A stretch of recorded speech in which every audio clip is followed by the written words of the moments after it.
All right. Hey, everybody. Thanks for tuning in to our Monday night team time. I'm Dee Corchin, and got lots of people getting on the call tonight. So thanks for carving out time. I know your schedule is busy, and we do these calls on Monday nights to hopefully provide information of value that will help you develop your skills as a coach and be in best service to our clients and coaches, if you're also coaching coaches. So we thought we'd spend some time tonight to talk about the topic of the art of questions. I'm going to mute everybody. So I just muted everybody. I do that for distractions because you hear the voices and stuff. But I do like these to be more interactive. Like what I don't want to be is just talking at you, you know. So if you have a question or whatnot, please feel free to pipe in. You know, raise your hand, unmute yourself. Hey, Dee, you know, whatever. I think it's much more a valuable tool for everybody if we can do it that way. So I know we often don't, but I want you guys. I would love for it to be much more interactive. And I am going to use a PowerPoint tonight just because it helps me keep my thoughts on track. And when I do that, it moves you guys all off to the side and I can't see you as much. So if you have a question or something, just, you know, again, just pipe in. So let me load that up and we'll do that. Shoot, here we go. All right, so Debbie, I can see you. Just give me a thumbs up if you can see my screen. Okay, so the art of asking questions, you know, we know a lot about how to help somebody get on the 5-in-1 plan, how to point them in the right directions of things. But what we're doing as coaches is very different. You know, we're really looking to help people make change in their lives. And most change for individuals comes through self-realization and self-discovery versus being told something. When somebody is in their own thought process and they're verbalizing, that's how their brain is processing. If we're talking they're only hearing a small percentage of our words and not necessarily receiving the message intended. And even more importantly, what can happen in a coaching environment. I mean, with a coaching environment, we have people that are there voluntarily, right? Like they're coming in saying, I want to make change. They're there voluntarily. So it's not like something like where people were managing at work or something like that, whether it's coaches or clients. So as such, we have to be careful because very much telling to people, I mean, think about yourself. Like none of us really like to be told what to do. Right? Even if it's the right thing to do, there's just natural defenses that wire up in us and put our walls up. So really what we're looking to do is learn how to, really the art of asking questions is really just to get to the root of what's going on with an individual to really better understand them. So some of the objectives of the message tonight and the objectives about why we would want to work on this skill of learning how to ask questions is really to improve our communication and our connection with other people. So the goal, and this is hard, I'll be the first to admit this is hard for me, we want to start to move to a place that we are listening to understand and see where a person is, what's going on with them, versus listening for the response. Right? Now, how often, I mean, nod at me or blink if you're like, you know, somebody says something and like, you know, in an instant, you're like, oh, I got the answer. I know what to say, you know, and you're almost waiting for them to stop talking so that you can jump in and give them the solution. But that's not necessarily the best way to help somebody. And this kind of goes into the next piece of it, is that what we're doing when we're asking questions is we're really trying to get to know, like, get to the root of what's going on with an individual and also find out what is it they really want, what's going on. So my question would be, is that like, if I looked at you today or if I asked you a question, is the first response you give me necessarily the truth? I mean, probably not, because for most of us, we often will give the answer we think the other person wants to hear, or we're trying not to go there. We don't want to go deep. So we'll just kind of give a superficial, like, how's the inevitable question? Like, how's it going? Great. Everything's great. You know, we kind of give that superficial, but if we really got to know somebody and said, you know, what's keeping you up at night? You'd probably get a different response than that first question. So just taking that opportunity to dig a little bit deeper to understand people. So this is how we start to break down walls, start to help people move past excuses, and really help clients start to self-identify what their struggles are and really create solutions for themselves, and move from a place of, well, I guess I really have to start following the 5 and 1 to, well, I guess, you know, I want to follow the 5 and 1 because I want these results. And by asking the questions, we've been able to strengthen their reasoning and their why, and then where they're coming to the actualization of, I think that's the best move for me, versus us saying, well, you really just got to stick to the 5 and 1. You know, that's a much different conversation. And so always asking questions that are open-ended versus yes or no. You know, so if you're doing a weekly check-in, you know, so did you follow the plan this week? That's like very much a yes or no. You know, or we could rephrase it and say, you know, tell me more about your week. Tell me, you know, tell me what went well this week. What did you struggle with? All right. So take it a little bit deeper than, did you follow the plan or did you lose weight?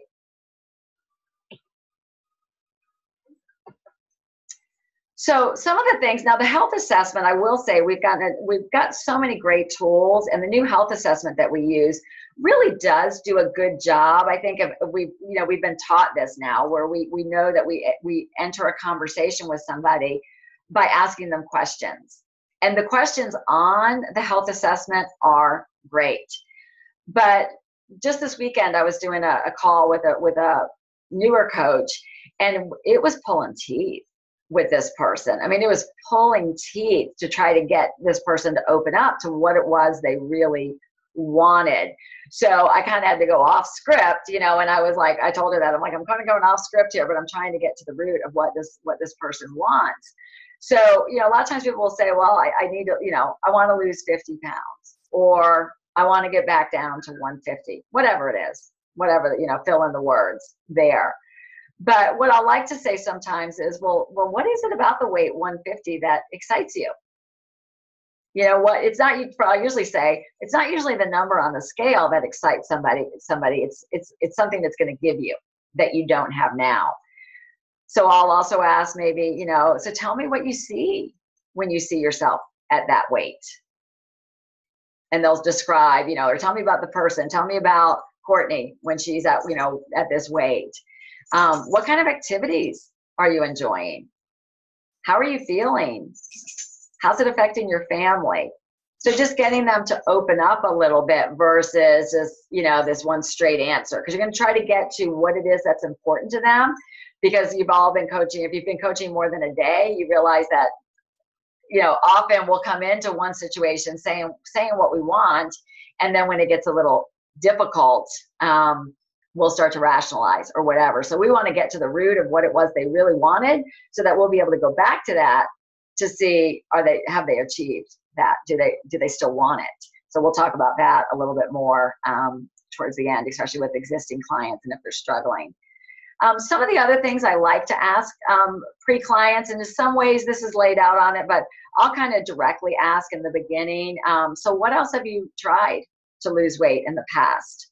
Because I'm trying to get at the root of what maybe they have struggled with. One of the questions I like to ask is, what's hard for you? And then don't be afraid to pause and wait. I forgot to put that in the notes. But when we ask a question, we want to ask questions, one question at a time, and then pause. Because if there's a pause, it simply means they're thinking. And I've never had like somebody say, well, I don't want to answer that.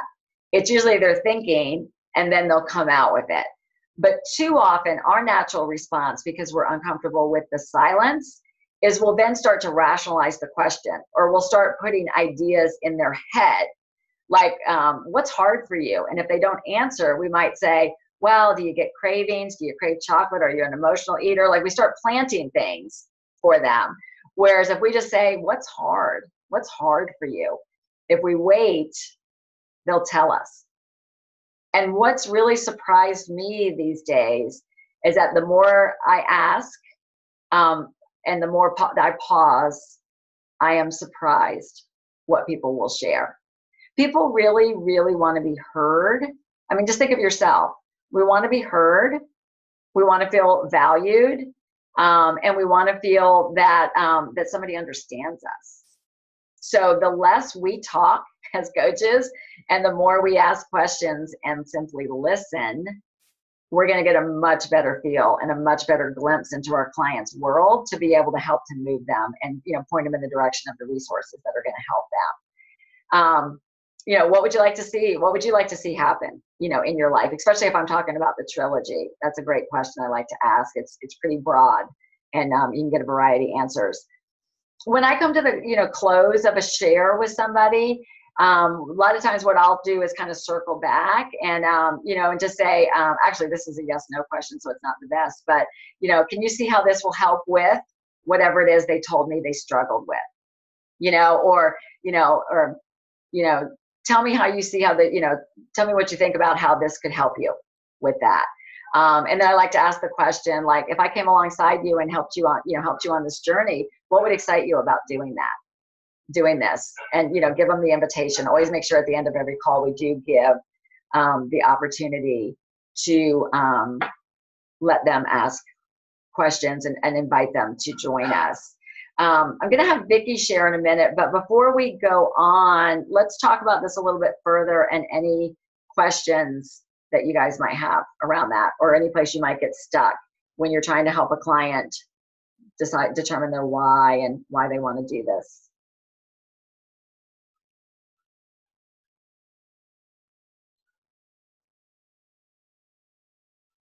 We're good? Awesome. Well, Vicki, why don't I see Vicki? There she is.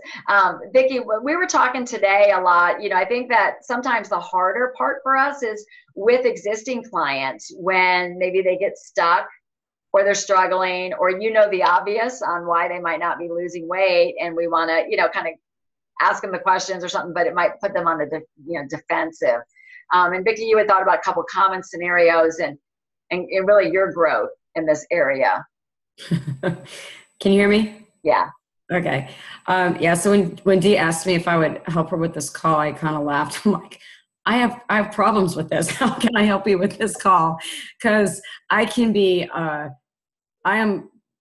just want to tell everybody everything because, of course, I have all the answers, and if they just listen to me, everything will be just fine. But that is not the reality. So honestly, this is something I struggle with all the time. And I think it's funny because I was actually just doing a little research online. So Dee, I may just overstep and have a couple of things that you're going to say later. But if you do a lot of reading online, what it basically says, it tells you is what's a good question, and a good question is one that's rooted in curiosity. And I think because all of us that are coaching have done the plan, and we kind of know what works, we just want to give directives. And when you think about something as simple as like a fire drill in a building, right? Okay, when the fire drill goes off, you're going to take this stairwell, you're going to go downstairs. That's a very directive kind of statement. You're giving them the process, right? You're giving them the specifics of what they need to know, which is maybe the night before somebody starts the plan, or conversations that you've had when they're waiting for their order to come. Okay, we're going to need 5 and 1 or 4 and 2, or however you're going to help them structure it. And so you're actually disseminating information. But part of what happens when you do that, and part of it is necessary, but when we're always telling, the assumption is, or the implication is, they don't know something. And nobody likes to feel like they don't know something. So if we're telling them, we're assuming they don't know, and then we're really almost setting up a situation where people then get very dependent on us. And I know sometimes it's kind of like we're our own worst enemy in terms of being circular. Is if we're creating that dependency, then how many phone calls can you take with, I'm going to Chick-fil-A, what can I eat? I'm going to here, what can I do? I've got a wedding. At some point in time, we want our clients to be able to think for themselves, right? We want to empower them with the knowledge that they can actually come up with a plan. So, that's what I was thinking about after my conversation with Dee today, is that it's like leading a horse to water. We can lead them there, but they still have to figure out, what they want. So 2 recent situations that I had that I shared with Dee, and I actually posted in our group. I was the one who posted the question about anybody who was, drinking alcohol before they started the plan. What did they do? How did they, what were some strategies? And the reason I did that is I was talking to a client, and I knew she was a big drinker before she started the plan. And we kind of talked a little bit about it, but not much. And of course, after week 1, when she says, "Yay, I'm 4 pounds down," and in my head, I'm thinking, I expected more, but it was okay. I was very happy with her 4 pounds, and she didn't say anything about alcohol. And we kind of talked about, well, what was hard for the week? What were her struggles? What did she find? And so I just asked the question, so how is it not drinking for a week? And that's when I got I haven't stopped drinking. So I had to actually ask the question. I never would have heard back from her. No, the good news is she was honest with me, and she didn't try to say, or minimize it. So, my knee-jerk reaction was, you can't say fat burn if you're going to drink. And, and she was having literally red wine, and it wasn't even in a social situation. It was every day. At the end of the day, it's just part of what she does. So, so I just said to her, if you knew that you could have been 8 pounds down this week, if you had not had the alcohol, would that have changed your decision about the alcohol? Because she kind of said, well, I know it's going to make my progress slower. So I just kind of gave her that sort of food for thought, no pun intended, but, which is, what do you want more? Do you want the weight loss, or are you okay with it being a little slower and having your wine? Because then you really know what's really important to somebody. And I do think it's important to meet people where they were, as much as we would want their success to happen. Like, I would love for her to be, significantly more down on her weight loss. But if she's okay with it and she's going to continue the plan and still have progress, albeit slow, I'd rather have that than to say, well, if I can have wine, it's a no-go for me. Because then at least if she's getting towards her goal, she might get a glimpse of what's possible. And maybe we'll start to go to 2 days a week, 3 days a week, something that will at least move her in that direction. Again, that's really hard for me. The other thing, can I pipe in for a second, Vicki? Yeah. I think that you handled that really, really well. Because what she did is she trusted her intuition, and that's something that's really a skill to be learned. But she kind of knew, like, her intuition told her she's probably drinking, right? And just think about some of your clients, if they're not making progress, like, your intuition is they're not following the plan. So how do we get to that without that, like, are you following the plan? Because that's just, going to get a different response. So Vicki could have said, and this, I think you did it so eloquently, Vicki could have said, did you drink? Or she could have given it the permission. Like, can I ask you a question? Did you drink? It has a different tone than, that was brilliant. She said, how was it not drinking this week? She gave how. She asked the question, how? And then that ultimately led to the person giving her the answer that she kind of knew. So trust that little intuition button. And it's, this is all a skill. We'll talk about this in a minute, but trust the intuition, because Vicki knew. And like I said, if the girl continued to drink and her weight loss or fell off and it wasn't, this at least allowed Vicki to have the conversation about it. So that was awesome. Right. One of the other things that I was reading when I was just kind of preparing for this call was, and Dee kind of mentioned it earlier, was that pause. And it says pause for 7 seconds, which is so hard for me. So just can't do it. And literally in my head, I'll be saying, shut up, shut up, shut up. But it's so hard because you just want to give the answers. So, and, I think what I've learned over time is, if I can come from a point of curiosity about something, I really want to understand what's happening here, more of the process of what's happening, versus why did you, are you going to, how are you going to, how is a better question than are you? When you think about even like your children, well, why did you do that? Or what made you do this. It's almost, you're trying to find the, what am I trying to say? You're trying to get the answer to convict what you already think you know versus being curious about why somebody would do something. So the other situation that I had is with a client of mine who had really good success, kind of went off the wagon and is back on. And when we were talking about, she's had some medical issues, and when we were talking about where her struggle was and how one thing led to another, the bottom line was it was depression. And that when she gets depressed, she gets derailed. So knowing that she has a history of that, and knowing that, frankly, all of us as humans, we have our times where we are going through life situations and we're depressed. So the reality is we all have it. It's normal. It's natural. How we react to it is maybe the common thread, or for people that react in a negative way or a negative impact on her health, I should say. I just, we kind of had a chat about, okay, this isn't the first time you're going to feel depressed. This is the first time that this is going to happen. It's going to happen again. So this is what happened this time. You kind of got derailed. So what can we do knowing that in the future, 3 weeks, 4 weeks, 5 weeks down the road, you start to have those feelings again? What can we do differently to help keep you on track? So it was an opportunity to say, well, she's, working with her therapist. She's maybe more connectedness with me, maybe more connectedness on our Facebook group. Maybe she's actually started doing some exercise, which she wasn't doing at all. And her therapist had talked to her about endorphins. And when she had better success. So it was just an opportunity to sort of state the obvious of this is what happens, but how we react to it is a strategy that we want to learn, so we don't always fall into that same habit, that same pitfall.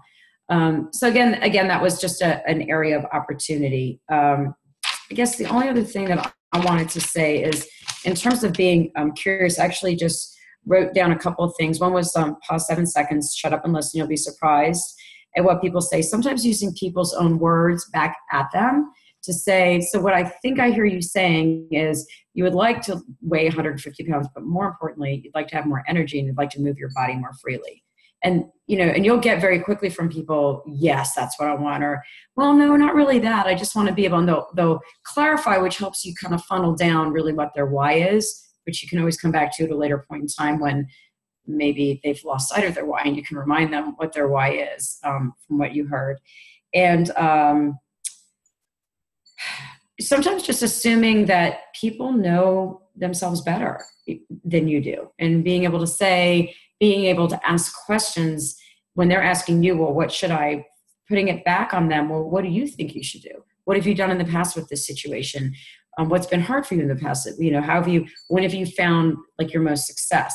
Because sometimes they'll come back, well, that time for Thanksgiving, what I did is I went out for a walk. By the time I came back, the food was cleared. And then you've reminded them about a time that they were successful. So sometimes getting back, rather than always giving, it's good to give strategies, but I think that's why we have that Facebook group too, because we get so many great things from each other. But going back to the being curious, even the difference between saying to somebody, well, why are you doing that?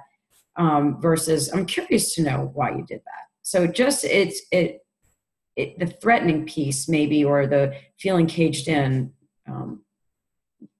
sense may allow that person to be more honest, with us. Yeah. Thanks, Vicki. So true. And I'll share just a few more scenarios, like with existing clients, and a little more around the like what's behind all this that will hopefully be helpful for you. I think that would stayed open. A second. Okay, so like Vicki said, that some of the things to say are like, rather than like, you may want to ask the question, like, okay, like with my clients, a lot of times what I'm trying to do now is, we got to be careful not to just be coaching on just the weight loss plan. So I'll try to incorporate the other habits of health. And, very often they're not exercising at all. So we'll set a goal that they're going to exercise twice the next week. They'll tell me what they like to do, what they're going to commit to, and it's their idea. So then the next week I'll say, well, tell me, what did it look like in terms of your exercise? And so then if they didn't do it, then the next question is, well, what got in the way, of that commitment that for your exercise? So, what happened? Not why didn't you? What happened? And then, what can we do next week to make sure that you achieve what you want? So put it back on them. What can you do next week? Another good thing is if they say, well, I kind of derailed, I ate, chips, or I ate chocolate. A question would be, well, what happened before you ate the bag of chips? Because now we're trying to get to what's the trigger, right? Or like Vicki said, the depression, or maybe they're an emotional eater. How are you feeling? How are you feeling? So we're going to try to get to that. And if they identify, like what I'll find with some clients is they'll start to self-identify with themselves. Like, oh, I'm just an emotional eater. I'm just, they'll like they're owning it. And so then my question is, would you like to come up with some strategies so that doesn't always have to be your response when you get into an emotional situation? So I'm asking them, do they want to try to find a solution? Really asking them permission to go there. What do you want to happen? I'll ask that a lot when they go on vacation. Okay, so what do you want to happen while you're on vacation? Because I'm not going to tell them they have to stay on 5 and 1 or whatever. Tell me what you want. What do you want to happen? Or if they're spinning their wheels, what do you want to happen? Well, I want to lose weight. Okay. All right, great. All right, so we've established that. What are you willing to do to make that happen for you? Get back to what are they willing to do? What do you think you could do next? Because really what we're trying to do, and anytime somebody gets stuck, whether you're working with a client or a coach, or you just think of yourself, what'll happen is that we'll try to jump from that place that we're in to the solution. Like I just need to follow the 5 and 1, but we haven't really thought about what's getting involved, like what's getting stuck between. Why aren't they sticking to the 5 and 1? There's something there. So we need to really kind of try to probe to see what that is. But getting them to come up with the solutions is better than us saying, okay, great, you want to lose? Well, here's what you're going to do. You're going to drink, 80 ounces of water and follow the 5 and 1. Get them to say. Now, a common response will be, so a couple things before I move on to that is we always want to ask permission. So there is going to be a reach a point, right? Because we're their guide. There is going to be a point that we're going to be offering some solutions to them or pointing them in the right direction. So we always want to ask permission, before we give advice or we correct them on something. So maybe somebody's off base with, what they think condiments are or something. And I always try to find something positive that they did say, kind of that sandwich thing. Like, well, what I like about what you told me is, and then I'll maybe put in what's different, that they could be doing differently. But a good question is, would you like some help with that? Like the emotional eating or whatever. Would you like some help with that? Would you like me to help you create a plan? Right. So now it's more of a joint effort. Are they looking for something? Can I ask you a question? Yeah, that could have been what Vicki said, with the girl. I can ask you a question. How hard was it? Or can I ask you a personal question? How hard was it not to drink this week? So you're just going to take it kind of to that next level. Responses to I don't know. Have you ever asked a client something and then they're like, I don't know. Like they're waiting for you to give them the answer. So what I've had learned that can be good things to say is if you get an I don't know, like if whatever, then the question then would have to be, well, if you had to guess, what would you say? Because most of us know, right? Like let's just put in a coaching situation. If our business is not growing at the pace we want, or we're not having as many conversations with people as we want, we probably know what the answer is. We probably know. We probably know that we're, not reaching out to people, or we're not sharing about it, or we're not doing our post in our 333 on Facebook. Like we probably know, but we're like looking and hoping that maybe that our coach will give us a different answer. So, if my coach said to me, well, Dee, why do you think you're struggling with new clients? If I responded, I don't know, a good question back to me would be, well, if you had to guess, what would you say? Or if you did know, what would it be? Because it's in there. We're just trying to get it. We're just trying to get them to come up with it, because that self-realization and saying it out loud, if my coach asked me that, it's going to create some tension in me, and I'm probably going to get into action because I've said it. Tell me more about that is a good question. If somebody says something, or they're kind of broad about something, or I'm always an emotional eater, tell me more about that. It's a great opportunity to get to know your client a little bit better and give them an opportunity to further explain their thoughts or their actions, so you can better understand where it's coming from. Just know that this takes practice. I mean, you might be a brand new coach. You might not even have your first client yet. I practice this daily, 7 years into it. And I mean, I often fumble over my words, or I go into telling mode, just like Vicki said. I'm real good at telling people what to do. I've mastered that. And it doesn't always work well. So just remember, this is practice. So what you want to do is just maybe become more of an observer in your own conversations, and just kind of listen, and so no judgment on yourself. Just kind of evaluate, like, or if you ever feel like you're talking too much, like right at this moment, I feel like I'm talking too much. If you feel like you're talking too much, you're talking too much. You are. We have to pause and let them, ask those questions to get from them. But give yourself some grace. I just want you to, just start to think about these things and practice. And then I would love some feedback from you of things that you've tried that worked well, or something that surprised you. And if you're still getting stuck, let's talk about it again and work on those strategies.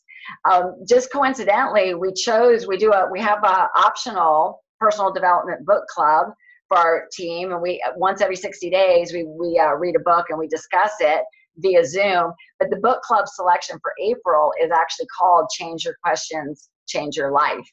So if this is intriguing to you, I would encourage you, order that book off Amazon, or check it out at the library and join us in that. That's going to be like the third week in April. So we've got about a month before that conversation will take place. So that could be a great resource tool for you. And then I also wanted to remind you, hopefully you got your Facebook invitation about Susan Pallas is going to have a special guest on her call on Thursday night, March 29th. And it's Dave Blanchard of the Og Mandino Group. And the Og Mandino Group specializes, they are business coaches, but they specialize in human connection with people. So this very topic on how to authentically connect with people so that we develop relationship and then offer services of value to people that, we really have people that open up to us. And a lot with that, the way we show up and the way we show up in a conversation, or the way we show up in our business, has a lot to do with what's going on in our brain. It's just the way we're naturally wired, the way God designed us. And but there's certain patterns and things that are happening habitually in our mind that can actually impact the way that we're showing up in our conversations or what's going on in our business.